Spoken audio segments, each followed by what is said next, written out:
This episode is brought to you by Indie Film Hustle Academy, where filmmakers and screenwriters go to learn from top Hollywood industry professionals. Learn more at ifhacademy.com.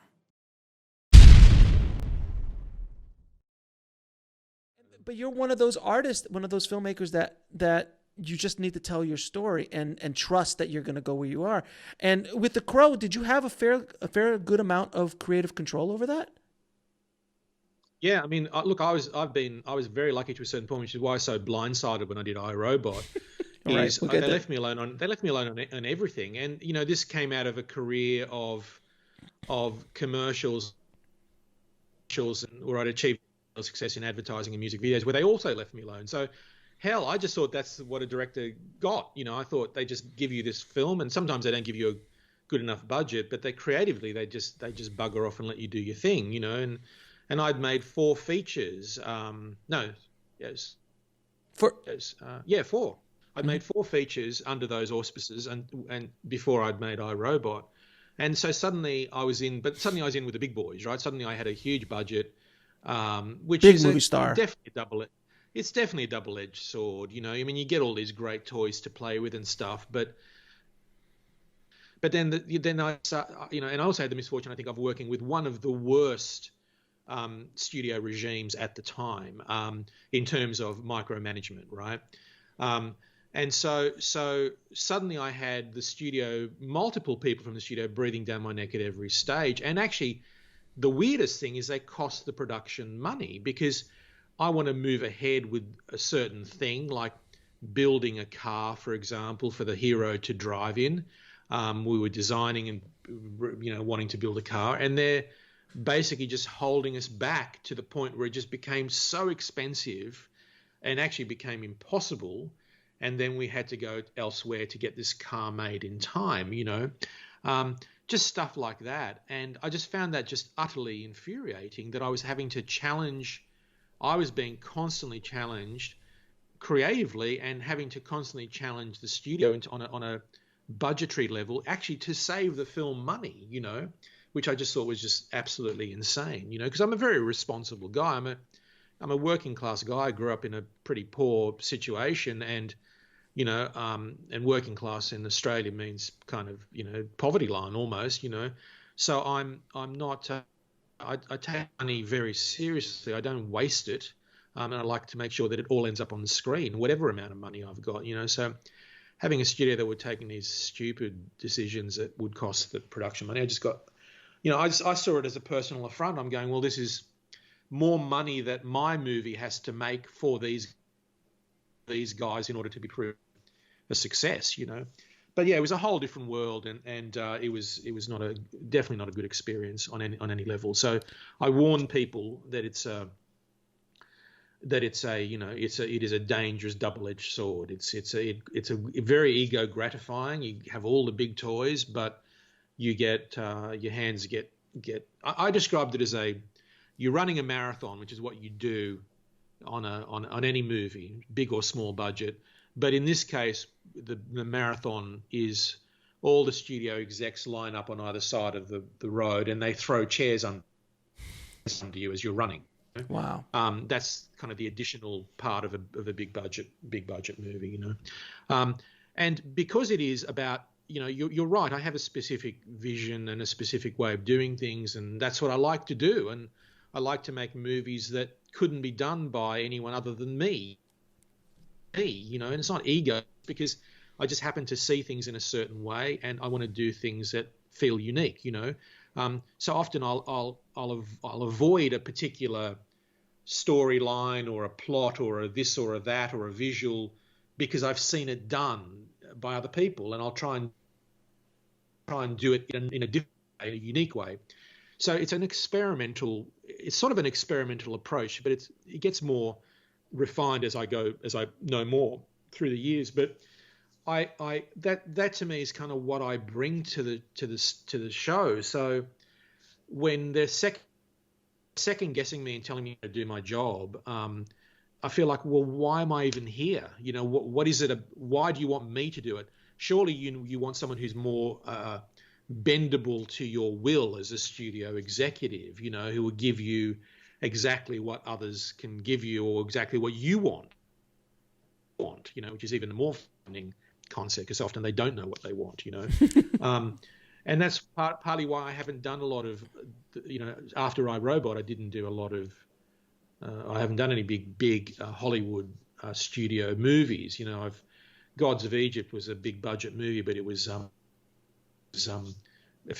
huge indie movie. That's the way they put the financing together. But again, even that was, from a creative point of view, was really arduous, and it became clear to me that beyond a certain budget is not a playground that I should be playing in, really, because it's an absolute kind of correlation between how high the budget is and how much fear that the studio executives have. And fear is not a good way to create. It really isn't. You don't want fear. You've got to be fearless in the way you create.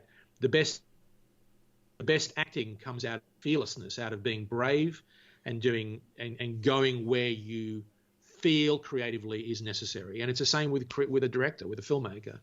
Is you've got to be brave, and you can't be brave when every other fucker on the boat around you is like, we're going to drown, we're going to die. You can't, eventually your bravery gets whittled down if you're the only guy saying, no, we'll make it. We're going to be okay, guys. We're going to make it, So anyway, that's as I can describe. So, I mean, you were working with one of the biggest movie stars of the world at the time, Will Smith, as well. And was it fun working with Will? Yeah, Will's an absolute wonderful person, and we had a great time, And honestly, if Will hadn't been on that film, and I'd had someone who was less enjoyable to be making a film with, I may have actually walked off that film.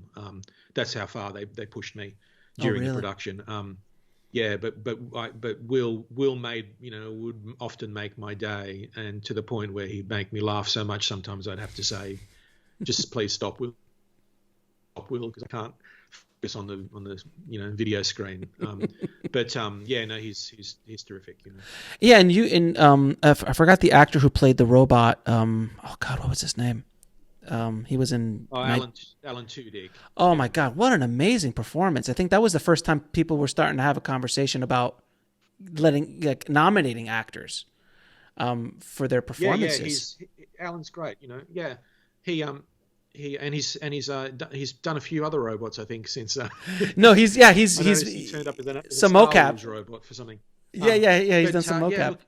This was very early days. I mean, Gollum had been around for one movie, early Gollum, but it was also early days for this kind of performance capture technology, and it was kind of I have an amusing story to tell about Alan. We were this is after the shoot. We were working out of Digital Domain that's in Venice, in Los Angeles, and I'd be working with them as they're animating Alan's character Sonny, and I would go for a walk down at the beach occasionally just to get some fresh air and get out of a dark room, which is what you spend your life in, And I bump into Alan, and turns out Alan lives down there, and I go, hey, come and have a look at what we're doing, come and have a look at this incredible footage that we're making with your character, and he was really excited. He came along, and we walked into the theater there at Digital Domain and sit down next to each other, and they start running shots from the film, the fully realized robot. Alan's like, this is amazing. It looks fucking amazing. It's great, whatever. So then he's still there when we then go into the next part of our what we're doing, which is where I guide the animators in terms of recreating Alan's performance to the CG animation. And in those days, this is before we had facial capture, actually kind of keyframe animation. The way they did that is they'd look at Alan's performance that we filmed, and then they'd reproduce it with the Sonny robot, right? So what that meant is they would put it up on the big screen. One side would be a bit like our podcast right now. One side is Alan, and the other side is the crude version of the robot that they're animating in the middle of animation.